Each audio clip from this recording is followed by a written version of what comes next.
Assalamualaikum warahmatullahi wabarakatuh. Selamat datang di video presentasi ujian tengah semester mata kuliah dekolonisasi. Pada kesempatan kali ini, kita akan membahas salah satu tokoh sentral dalam sejarah dekolonisasi dunia, yaitu Jawaharlal Nehru dari India. Siapakah Jawaharlal Nehru? Mengapa pemikirannya begitu penting bagi dunia ketiga?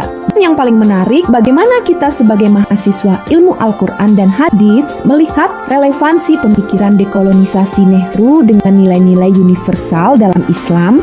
Mari kita bahas bersama. Apakah pemikiran seorang negarawan sekuler bisa selaras dengan ajaran Islam? Mari kita jelajahi sosok Jawaharlal Nehru dan relevansinya dengan studi Al-Quran dan Hadits. Lahir pada 18 September 1909, Jawaharlal Nehru adalah putra mahkota British India yang mendadak menjadi arsitek kemerdekaan India dan menjabat sebagai Perdana Menteri pertamanya. Pemikirannya terbagi menjadi 4 pilar. Pertama, nasionalisme sekuler untuk menyatukan India yang beragam. Kedua, sosialisme demokratis guna mensejahterakan rakyat.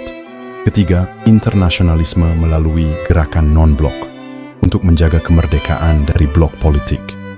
Dan keempat, humanisme ilmiah mengangkat sains sebagai motor kemajuan. Lalu, bagaimanakah kaitan semua ini dengan ajaran Islam?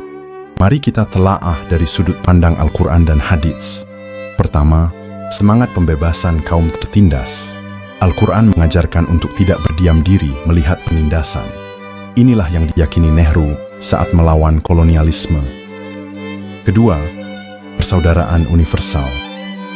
Ayat ini mengajarkan bahwa perbedaan bangsa dan suku adalah untuk saling mengenal, bukan untuk memecah belah. Sebuah konsep yang diyakini Nehru. Ketiga, kepemimpinan sebagai amanah. Sebuah hadits menyebutkan bahwa setiap pemimpin akan dimintai pertanggungjawaban. Nehru melihat tugasnya sebagai pelayanan untuk mewujudkan keadilan sosial. Keempat, pentingnya pendidikan dan sains. Perintah Allah Iqra dan Hadits tentang mencari ilmu hingga ke negeri Cina mendukung visi Nehru untuk mengangkat India melalui sains. Jadi, meskipun Nehru sekuler, pemikirannya tentang kebebasan, persaudaraan, keadilan, dan ilmu pengetahuan menunjukkan keselarasan dengan nilai-nilai universal yang ada dalam Islam.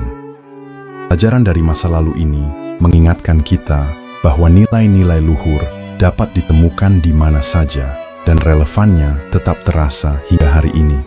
Dari pemaparan tadi, kita dapat menarik kesimpulan bahwa dekolonisasi bukanlah sekadar peristiwa politik masa lalu.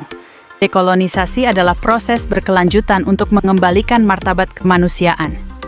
Jawaharlal Nehru telah menunjukkan bahwa kemerdekaan sejati membutuhkan persatuan di tengah perbedaan, keadilan ekonomi, dan solidaritas antar bangsa. Bagi kita yang mengkaji Al-Quran dan Hadits, pemikiran Nehru membuktikan bahwa nilai-nilai Islam tentang keadilan, pembebasan kaum mustadafin, dan persaudaraan universal sangat relevan. Kebenaran dan keadilan adalah milik umat manusia, dan tugas kitalah untuk terus menyuarakannya di era modern ini. Demikianlah presentasi saya. Wassalam.